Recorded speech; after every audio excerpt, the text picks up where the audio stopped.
So good morning sa lahat and good morning din sa kasama natin na Galang Talumpok. Salamat po sa pagdalo nyo sa amin dito. Before tayo magsimula sa preaching, ianyahan ko lang po kayo, mag-pray lang po tayo. Lord, marami pong salamat sa araw na binigay nyo sa amin. Salamat po na kasama namin yung mga brothers and sisters po namin na galing Talumpok. We ask, Lord, for yung understanding, yung help mo to really understand kung ano yung sasabihin mo sa amin today through your word. We ask, Lord, for your guidance so that we can really live a life that's rooted in you, Lord. And we pray this all in Jesus' name. So yung pag-aaralan po natin today ay God's fullness and a new life in Christ. Or yung kabuuan ng Diyos at bagong buhay kay Kristo. So pag-aaralan po natin kung ano yung ibig sabihin para sa atin pag meron tayong God's fullness kay Christ and ano ba tong new life or bagong buhay in Christ. So ang passage po natin ay manggagaling po ng Book of Colossians. So yung book po ng Colossians, ito po ay isang sulat ni Paul to the church or yung believers po sa Colossae. So ito po yung map. Sino po yung makapagsabi sa akin kung saan po yung Colossae? So yung Colossae po, medyo malapit po siya dito sa right side. So kung i-zoom in po natin, nandito po siya. Sa taas po ng Laodicea. So it's about 100 miles sa kanan ng Ephesus. So about 160 kilometers to the right of Ephesus. So ito pong Colossae. So kaya po siya napangalan ng Colossae, most likely dahil marami pong stony formations dun sa area. So kung alam niyo po yung word na Colossus, yung big, stony, diba? So most likely nanggaling siya doon. So si Paul, yung nagsulat po ng letter na to, di pa po siya nakapunta dito sa Colossae. Pero narinig po niya yung Colossae from yung fellow believer niya na si Epaphras. Tapos, nasa kulungan po si Paul nung sinulat niya po yung letter na to sa kanila. Nasa Rome po siya nung sinulat niya to. So, bakit nagsulat si Paul ng isang letter sa mga tao sa Colossae? It's because may problem po sila, which is yung false teachings. Yung una is, yung false teachings po na to is Jewish in nature. So, ang requirement po ng false teachings na to is observance of Old Testament laws and ceremonies. Pangalawa is philosophical. So, may focus po on a special or deeper kind of knowledge. And last one is Christological. So, it recognized Christ. Kilala nila si Jesus Christ, but it denied yung deity ni Christ. What does it mean by deity of Christ? It means, hindi sila naniwala na yung kabuuan ng Diyos ay na kay Kristo. Ibig sabihin, may kulang pa rin. Si Kristo alone, si Christ alone is not enough. Hindi siya sapat. So, bakit naging false teaching yung mga ito? So, ito po yung mga pag-uusapan po natin sa araw po na ito. At kung ano yung sinulat ni Paul.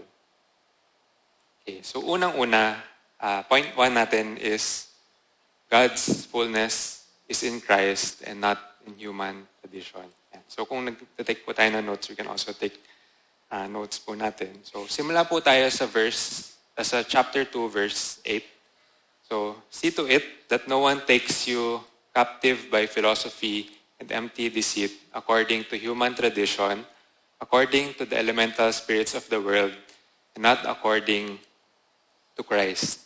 Sa ibang translation po, don't let anyone capture you with the empty philosophies and high-sounding nonsense that come from human thinking and from the spiritual powers of this world. So, ibig sabihin, huwag tayo madala ng mga katuruan or mga sinasabi na galing sa human thinking, sa pag-iisip ng tao o sa worldly spiritual powers. Yung things na not according to Christ. So ibig sabihin, we cannot trust things even if they sound nice to our ears. Hindi porket maganda pakinggan ay tama na yung sinasabi. Hindi porket sinabi ng kakilala natin, tama na agad. So bakit hindi tayo magpapadala?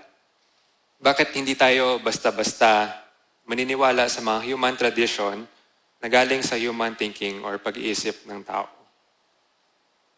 So sabi sa next verses, for in Him the whole fullness of deity dwells bodily, and you have been filled in Him who is the head of all rule and authority. So in Him, in Christ, yung whole fullness of deity dwells bodily. In another version, all the fullness of God dwells in Christ. Yung kabuuan ng Diyos ay nasa loob ni Kristo. Ano yung ibig sabihin? Walang pagkukulang sa Kanya. Walang pagkukulang kay Kristo. And when we believe in Christ, this is what is for us.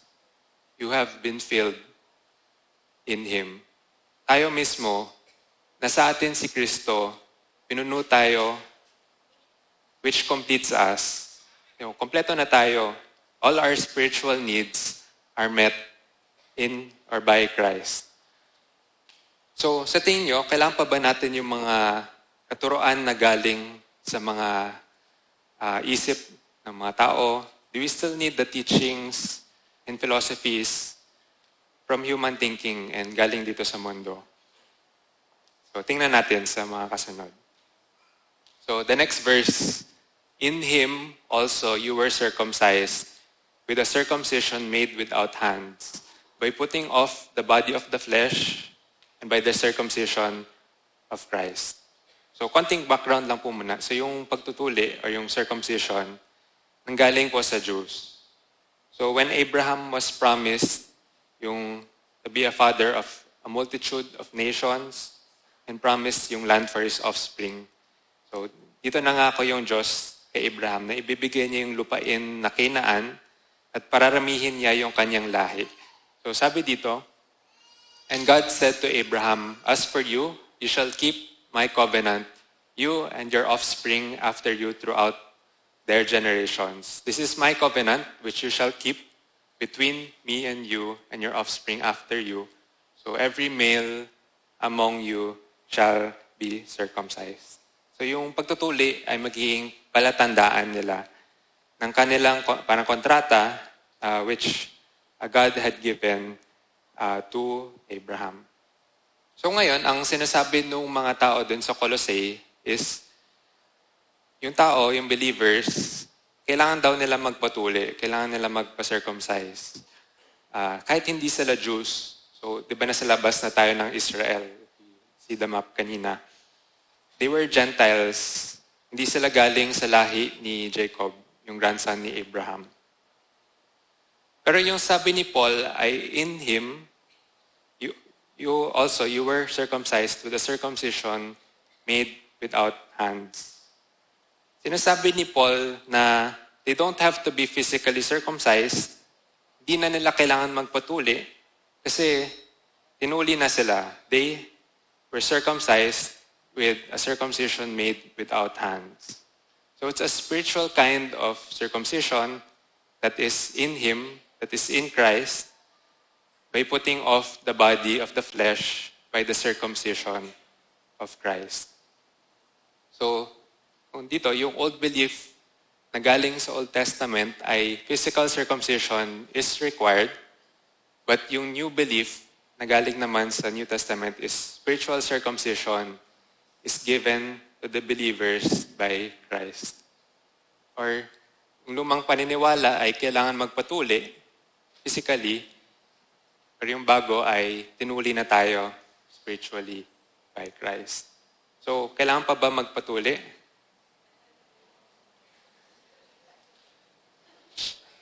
So, God's fullness is in Christ and not in human tradition. So, yung kabuuan ng Diyos ay na kay Kristo at hindi sa tradisyon ng tao or sa alituntunin ng mundo. So makikita rin natin sa nabasa natin kanina na you have been filled in Him who is the head of all rule and authority. So in Him, diba? So si Jesus Christ, siya yung head of all rule and authority. He's head of over those na nagsabi na kailangan pa rin magpatuli. He's over those who said na kailangan pa rin sumunod sa human na tradisyon. At mas pinapaliwanag sa verse 15, He disarmed the rulers and authorities and put them to open shame by triumphing over them in Him. So anong ibig sabihin? So nung wala pa si Jesus, nung hindi pa siya namatay at nabuhay muli, kinailangan ng mga tao na sundin, for example, yung physical circumcision. Pero after niya namatay at nabuhay muli, He disarmed the rulers, yung authorities, He put them to open shame. Nagtagumpay siya. So yung old rules na legalistic, yung kailangan mo to gawin, ito bawal gawin, were disarmed, they were defeated in Christ. So we have to remember that God's fullness is in Christ and not in human tradition. So dahil alam na natin na kay Christ, siya yung head of all rule and authority, dahil yung kabuuan ng Diyos ay na kay Kristo at hindi sa human tradition. Ang sabi sa sunod na verse, therefore, let no one pass judgment on you in questions of food and drink or with regard to a festival or a new moon or a Sabbath. So nakita natin kanina na hindi required yung physical circumcision, yung pagtutuli. Pero hindi lang yon, pati sa ibang katuroan din, tulad ng kung anong pwedeng kainin or anong hindi pwede kainin, anong festival na kailangan salihan, applicable din to. So ano ba yung purpose nung mga pwedeng kainin, inumin, festival, new moon, Sabbath? Sabi sa verse 17, these are a shadow of things to come. So yung Sabbath, yung pagtutuli, they're shadow of things to come, but the substance belongs to Christ. Anong ibig sabihin nito? So, tingnan muna natin yung sample ng ilang beliefs. So, sa Old Testament, bawal kainin yung mga tinatawag na unclean food, yung mga maduming pagkain. So, for example, yung baboy, bawal. So, yung dito sa Leviticus 11:7, and the pig, because it parts the hoof and is cloven-footed but does not chew the cud, is unclean to you. And so, bawal yung baboy. Tapos, meron silang law of religious festivals. Passover, Feast of the Unleavened Bread, Feast of First Fruits, Feast of the Weeks, Feast of Trumpets, Day of Atonement, Feast of the Tabernacles. Nakasulat sa Leviticus chapter 23. So 7 yan in total. Meron din new moon offering. So yung calendar dati nung mga Jews ay lunar calendar. Sinusundan nila yung moon. So at the beginning of their months, you shall offer a burnt offering to the Lord. Sa Numbers 28:11. And for Sabbath day, remember the Sabbath day to keep it holy. Exodus 28. So ito yung mga paniniwala nung Old Testament.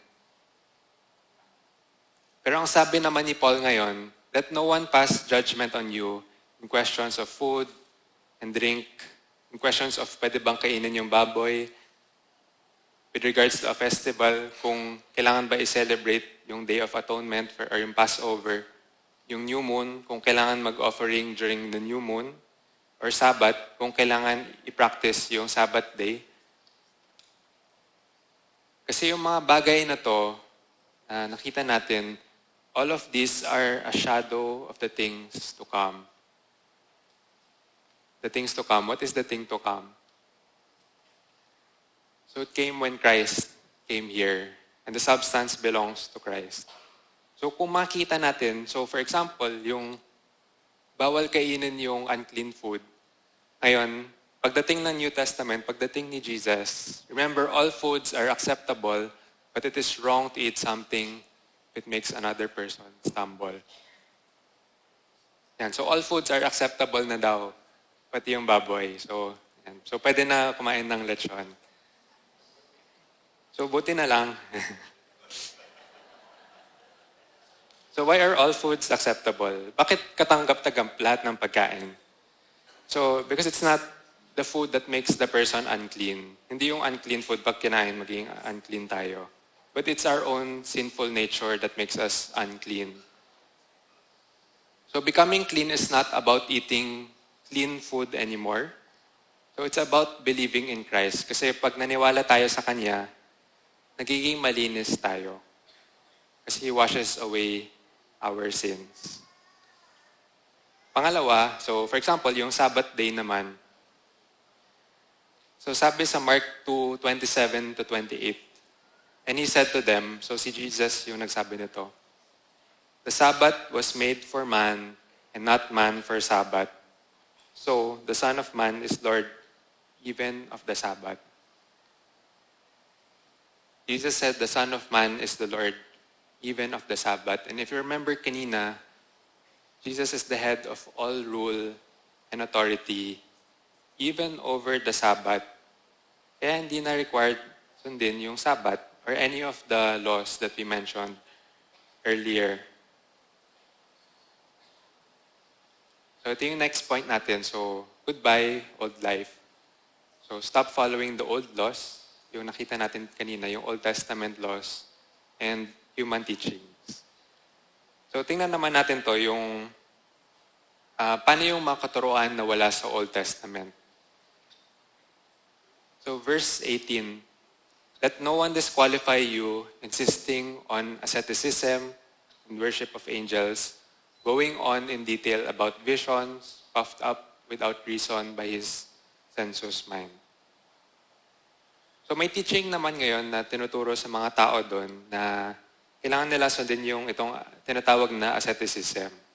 So ano yung asceticism? Ito yung practice of the denial of physical or psychological desires in order to attain a spiritual ideal or goal. Ibig sabihin, itatanggi ko lahat ng gusto ko, lahat ng masasarap ng pagkain, lahat ng paggamit ng social media, or kung ano man yung desire ko sa buhay para makalapit sa Diyos. Pangalawa naman na tinuturo nila is yung worship of angels. So, bakit sila naniwala dito? Because sabi nila, hindi raw worthy yung tao na i-worship si God. Kasi God is holy, etc. So, yung angels na lang yung i-worship namin, yung sabi nila.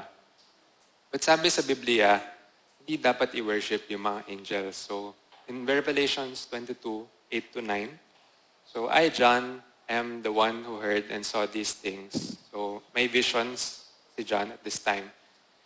And when I heard and saw them, I fell down to worship at the feet of the angel who showed them to me. But he said to me, sabi ng angel, you must not do that. So you must not worship me, sabi ng angel. I am a fellow servant with you and your brothers, the prophets, with those who keep the words of this book. So yung mga angels are, sabi nila, fellow servants together with us na believers din kay God. And yung reminder niya dun sa dulo was worship God. So instead of worshiping angels, worship God. So worship is only fitting for God alone and no one else. So may two teachings kanina, yung nabasa natin, yung asceticism, yung worship of angels. And sa next verse, ang sabi naman niya, and not holding fast to the head, from whom the whole body, nourished and knit together through its joints and ligaments, grows with the growth that is from God. So, anong ibig sabihin? So, yung asceticism at worship of angels, hindi sila nag-hold fast to the head. Ibig sabihin, hindi sila nanggaling kay Christ, hindi sila galing sa Diyos. Yung mga bagay na to ay mga maling katuruan. So, ano yung sinasabi ng Biblia about sa maling katuruan, sa human teachings and traditions? So, ang sabi naman niya sa next verse, if with Christ, you have died to the elemental spirits of the world, why, as if you were still alive in the world, do you submit to regulations? Do not handle, do not taste, do not touch, referring to things that all perish as they are used, according to human precepts and teaching.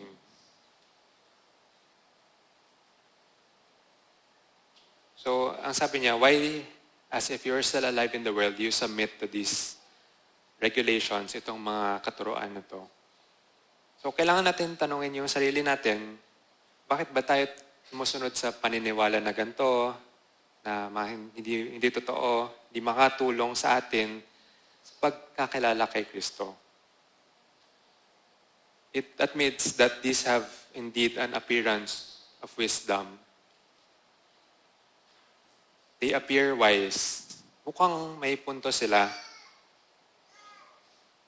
May feeling na pag ginawa ko to or pag hindi ko ginawa yan, mas makakalapit ako sa Diyos.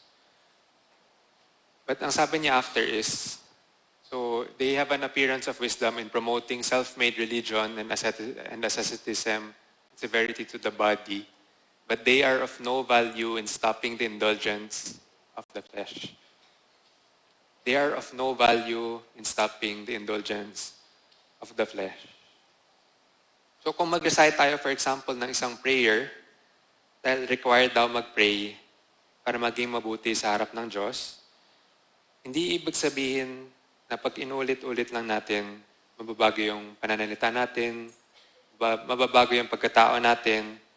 Posible pa rin after mag-pray nun, magmumura pa rin tayo, for example, we still do many bad things because hindi natin na-address yung root of the problem. On the outside, mukha tayong mabuti kasi ginagawa natin yung mga bagay na yun. But how about on the inside? Kumusta? So ang sabi dito sa next verse, Beloved, do not believe every spirit, but test the spirits to see whether they are from God. For many false prophets have gone out into the world. So una, do not believe every spirit. Huwag tayo maniwala ng basta-basta.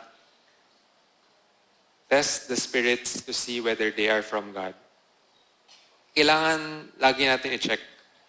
Tama ba to? Sinasabi ba talaga ng Diyos na dapat natin gawin to? For many prophets have gone out into the world. So hindi lang yung tao sa street, hindi lang yung kakilala natin. Kahit online, pag may narinig tayo, pag may nakita tayong post, i-check muna natin if they're from God. So always remember to test the spirits to see whether they are from God. So yan yung second point natin, yung goodbye old life. So stop following the old laws, human teachings. Remember to always test yung spirits to see if they are from God. So from goodbye old life, punta na tayo dito sa hello, new life. So seek and set our mind on the things above. So punta na tayo dito sa Colossians chapter 3. So in the first two verses, sabi, If then you have been raised with Christ, seek the things that are above, where Christ is, seated at the right hand of God. Set your minds on the things that are above, not on the things that are of earth. So yung unang part, if then you have been raised with Christ. Ibig sabihin, namatay na tayo before tayo maging ma-raise ulit. If with Christ, you died to the elemental spirits of the world, ibig sabihin, namatay na tayo. Namatay na tayo dito sa old life natin. Namatay na tayo dito sa elemental spirits of the world. And now, God wants us to live a new life since we have been raised with Christ. So, kung gusto natin mabuhay ng tama sa new life, bagong buhay na to, instead of following yung mga human teachings, may dalawang instruction na binigay sa atin. Una, seek the things that are above. Saan? Where Christ is. Pangalawa, set your mind on things that are above. Not on the things that are on earth. So things that are above, not things of the earth, not of human making, but the things of God that are of Christ. Sabi sa next verse, for you have died and your life is hidden with Christ in God.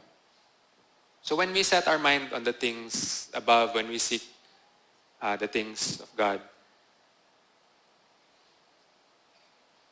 it says that your life is hidden with Christ in God. And the truth is, when we do that, when we seek Him first, when we seek the things above first, the world may not recognize us. Posibleng hindi tayo kilalanin ng mundo. Si Paul, yung nagsulat ng letter na to, dati siyang Pharisee, isang religious leader ng mga Jews. Tapos, after niya sumunod kay Jesus, ngayon yung Jews, pinapersecute na siya. And alam natin nung sinulat na niya yung letter na to, nasa kulungan siya. Si Jesus naman, when He was on earth the first time, He was persecuted, He was mocked, binigyan siya ng crown of thorns, was bleeding dito, mocked with words, spit on, struck on the head. He was crucified, a type of death na para sa mga worst of the criminals. But this is what the verse tells us, right? So, your life is hidden with Christ in God. The next sentence, when Christ, who is your life, appears, then you also will appear with Him in glory. So, the first time na dumating si Jesus dito sa earth, persecuted, He was mocked, He was crucified. But the second time that He comes back here on earth, according to Philippians 2:9, at the name of Jesus, every knee should bow in heaven and on earth and under the earth, and every tongue confess that Jesus Christ is Lord. Revelation 19:16. On His robe and on His thigh, He has a name written, King of Kings. Right? We just sang that kanina dun sa Holy Forever. To the King of Kings, right? And Lord of Lords. So, we know that the life that we have, when we choose to seek the things above and ignore the things of this world, so we may not get glory from the world, but when Christ comes back, pag bumalik na siya, we will appear with Him in glory. So pag isinasa isip natin yung mga bagay na panlangit, hindi yung mga bagay dito sa mundo. Posibleng may mga tao na ayaw sa atin, posible tayo criticize ng lagi. Like Jesus, we can be persecuted, we can be mocked. Pero pagbalik ni Jesus, we will appear with Him with glory also. So, tandaan natin, seek and set our mind on the things above. So, focus na tayo dapat dun sa things above, hindi na sa earthly things. Next point is, goodbye old life. So, put to death our earthly nature. So, ano yung mga kasama dito sa earthly nature na to? So, in verse 5, put to death, therefore, what is earthly in you. Sexual immorality, impurity, passion, evil desire, and covetousness, which is idolatry. So, sexual immorality is sexual intercourse outside of marriage. Impurity, yung passion is like lust or uncontrollable passion. Evil desire, yung desiring the wrong things. Covetousness, parang greed. Na very dangerous kasi sabi niya dito, said to be idolatry. So putting something first before kay God. On account of this, the wrath of God is coming. So dadating yung galit ng Diyos dahil sa mga bagay na to, yung mga nabanggit natin kanina. But it also says, in this, you too once walked when you were living in them. So each one of us, including me, as a sinner, lahat tayo nagkasala. Ganito yung pamumuhay natin dati bago natin nakilala si Kristo. So punta naman tayo sa isang passage in Mark chapter 7, verse 14 to 23. So yung topic dito is what defiles a person. So what makes a person unclean. So sabi, starting verse 14, and he called the people to him again and said to them, hear me, all of you, and understand. There is nothing outside the person that by going into him can defile him. But the things that come out of a person are what defile him. And when he had entered the house and left the people, his disciples asked him about the parable. So tinanong na siya ng mga disciples niya, anong ibig mo sabihin nung sinabi mo yun kanina? And he said to them, then are you also without understanding? Do you not see that whatever goes into a person from outside cannot defile him? Since it enters not his heart but his stomach and is expelled. Thus he declared all foods clean. Yung mga kinakain natin, pumupunta sa tiyan natin, hindi sa puso natin. Kaya hindi tayo nagiging madumi dahil sa pagkain. And he said, what comes out of a person is what defiles him. For from within, out of the heart of man, come evil thoughts, sexual immorality, theft, murder, adultery, coveting, wickedness, deceit, sensuality, envy, slander, pride, foolishness. Similar sa mga nabasa natin kanina, all these evil things come from within and they defile a person. So yung problema ay hindi yung mga kinakain natin. Hindi tayo nagiging madumi dahil sa kinain natin.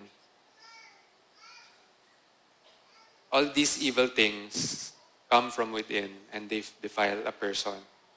So madumi tayo dahil makasalanan tayo.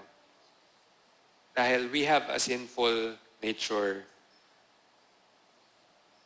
Pero ang sabi dito, and you who were dead in your trespasses, sa mga kasalanan natin, and the uncircumcision of your flesh, God made alive together with him, having forgiven us all our trespasses by canceling the record of debt that stood against us with its legal demands. So he set aside, nailing it to the cross.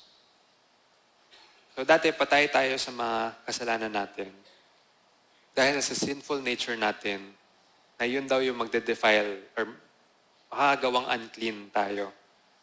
Pero ang nangyari was, God made alive together with him, having forgiven us all our trespasses. Binuhay tayo through God's forgiveness. Nung pinako niya sa krus, lahat ng kasalanan natin. So, dahil buhay na tayo sa Kanya, God wants us to say goodbye na yung old life, to put to death yung ating earthly nature, yung ating sinful nature. So, after that, ang ilalagay naman natin ay yung new self, which is put on love first and foremost. So, ang sabi sa verse 10, and you have put on the new self, which is being renewed in knowledge after the image of its creator. So, ang sabi sa first part ng verse, put on the new self. So, ilalagay daw natin yung new self. So, tinanggal na natin yung earthly nature natin. Ilalagay naman natin is new self. So, yung new self daw na to is being renewed in knowledge. Ano yung ibig sabihin? So, when we spend time in God's Word, when we read His Word, when we spend time sa pag-aaral like what we're doing now, our new self is being renewed. We cannot be renewed on our own or by exposing ourselves sa worldly ideas and teachings. Even what other people say may not be reliable. So this is why we must always test things against God, as we heard kanina. We should test every spirit to see if it's from God.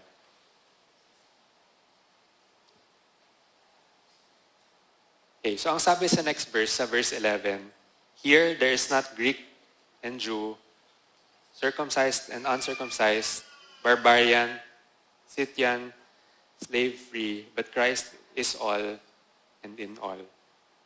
So ano yung ibig sabihin? So, regardless kung ano yung nationality natin, kung circumcised or uncircumcised tayo, kung anong social class natin, tayong lahat, meron tayong access kay Christ.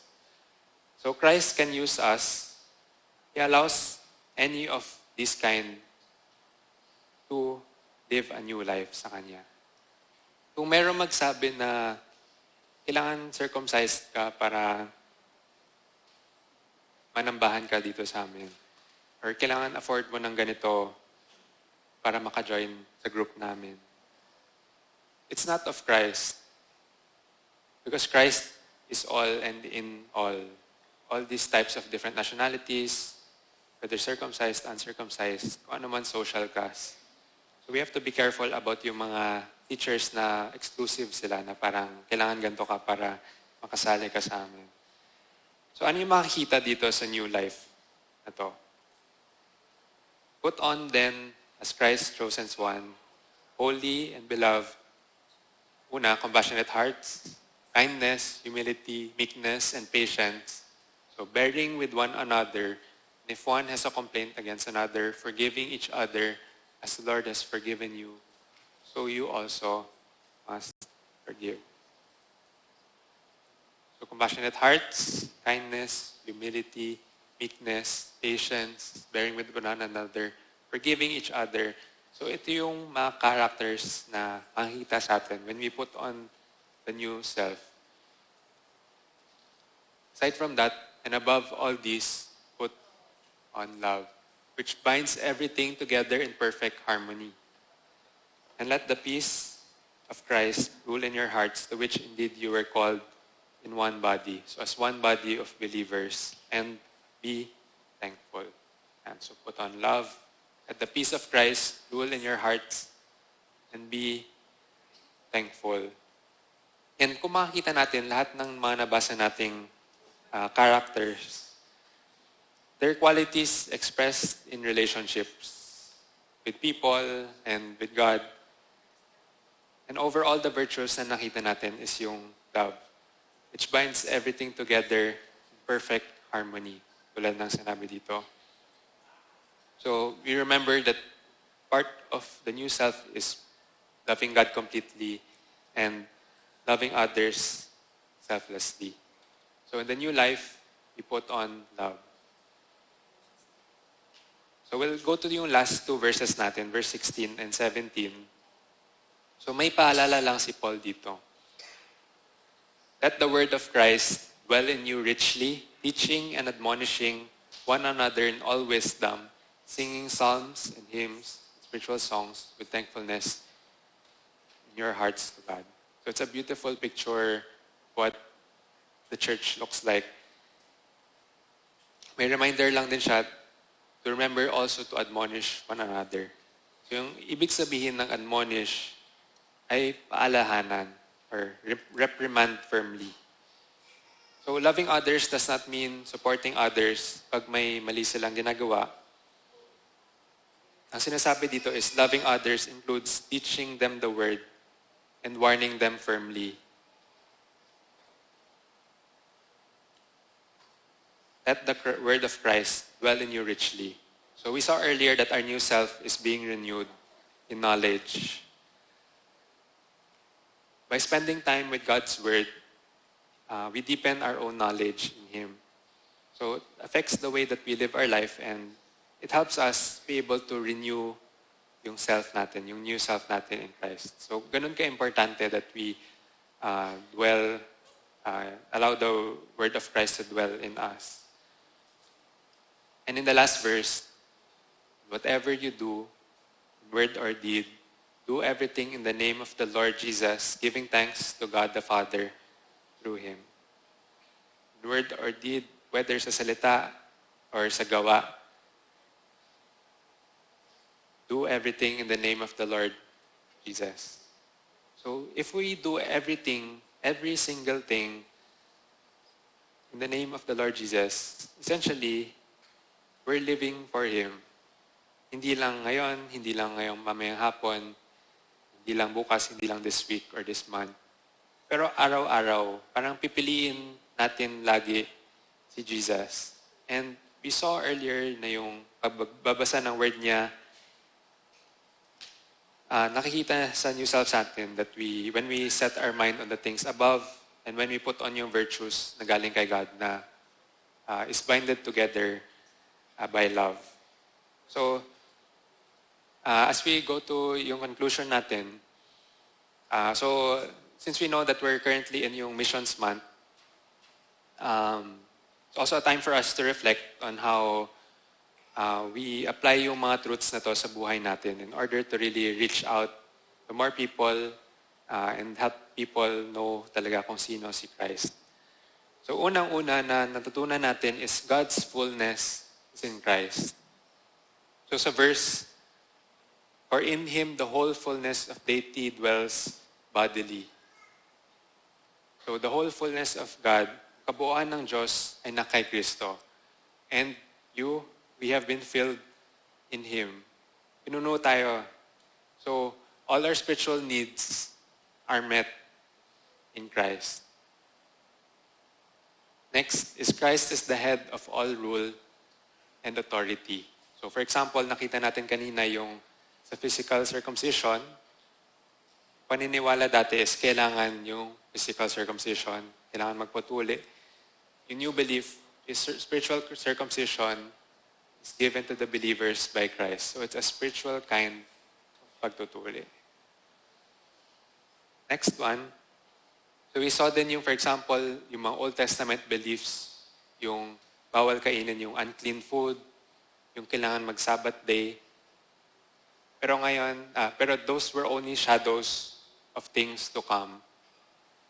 Pero ngayon na dumating na yung substance, which is si Christ, hindi na natin kailangan sundin yung mga bagay na to. So remember, all foods are acceptable, but it is wrong to eat something if it makes another person stumble. He said to them, the Sabbath was made for man, not man for the Sabbath. The Son of Man is Lord even of the Sabbath. So Christ overrules, is the head of all these things. All the old laws have been overruled by Christ when He came. Natutunan din natin to say goodbye yung old life natin. So kasama dito yung following the old laws and human teachings. So yung mga human teachings daw, these have an appearance of wisdom. Mukhang may punto sila. But it reminds us that they are of no value in stopping the indulgence of the flesh. Di sila makatulong talaga to solve yung root problem natin, which is yung sinful nature natin. So, beloved, do not believe every spirit. Huwag tayo maniwala ng basta-basta. But test the spirits to see whether they are from God. So, check natin lagi kung galing ba sa Diyos to, according ba to sa Biblia niya. For many false prophets have gone out to the world. So, a reminder that there are many false teachings, false prophets around us. So, we really have to be careful and diligent. So, now we say hello to the new life. So, seek and set your mind on things above. So, for you have died and your life is hidden with Christ in God. So, a reminder that our life is hidden with Christ in God. The world may not recognize us. Posible din tayo ma-persecute, ma-mock ng mga tao. Similar kay Jesus. But when Christ returns, when Christ who is your life appears, then you will appear with Him in glory. Goodbye, old life. So put to death our earthly nature. So you put to death, therefore, what is earthly in us, sexual immorality, impurity, passion, evil desire, and covetousness, which is idolatry. Now we say hello dun sa new life natin. So remove yung old self, yung earthly nature, then put on yung new self. So put on love, compassionate hearts, kindness, humility, meekness, patience, bearing with one another, and forgiving each other as Christ forgave us. So we can remember yung love God completely and love others selflessly as we try to apply yung new self natin. And wag natin limutin na we're being renewed in knowledge in Christ. So, ganun ka-importante yung pagbabasa or pag-aaral natin ng salita niya because it allows us to be changed, renewed always in Him. And yung pinaka-last na verse. So, and whatever you do, in word or deed, do everything in the name of the Lord Jesus, giving thanks to God, the Father, through Him. So whatever we do, salita or gawa natin, do everything in the name of the Lord Jesus. Wherever God places us is our mission field. So it can be in one of our outreaches, pag nakabisita, for example, tayo sa Talumpok or another place where we can do missions. We do everything in the name of Jesus. But everything else in our life, it does not say do missions in the name of Jesus, do outreaches in the name of Jesus. But it says do everything. It means that everything else in our life, everything else that we do, tomorrow, Tuesday, Wednesday, Thursday, the way that we live in relationship with other people, all these things should be done in Him. And we're reminded that we're supposed to put on love yung new self natin, which is deeply rooted dapat sa word niya and sa mga teachings niya. It's not an appearance that we put on, but it's something that we put on the inside of ourselves through the way that how Christ changes us. You have to remember that all our spiritual needs are met in Christ. His word is what helps us be renewed day by day so that we can live according to the way that He wants us to live. Okay, sige, let's pray. Lord, we thank You for yung time na nakapag-aral po kami ng salita Niyo about God's fullness and the new life in Christ. We ask, Lord, for yung help Mo para sa amin na maintindihan talaga na all our spiritual needs are met in Christ. Na we don't have any need sa mga human tradition, mga pag-iisip na galing sa tao. Prayer po namin is ma-overwrite po namin yung mga maling katuruan na natutunan po namin. Ma-overwrite through Christ. Na makita natin na yung substance really belongs to Christ. That yung cleanliness natin is not based sa mga ginagawa natin or mas sinusundan nating teachings. But it is based through the death of Christ on the cross when all our sins were nailed on that cross. We ask, Lord, for your help just to always remember to set our minds on the things above, put on new self. Help us be renewed. Help us be able to put on love and be grounded really kung ano yung sinasabi sa word mo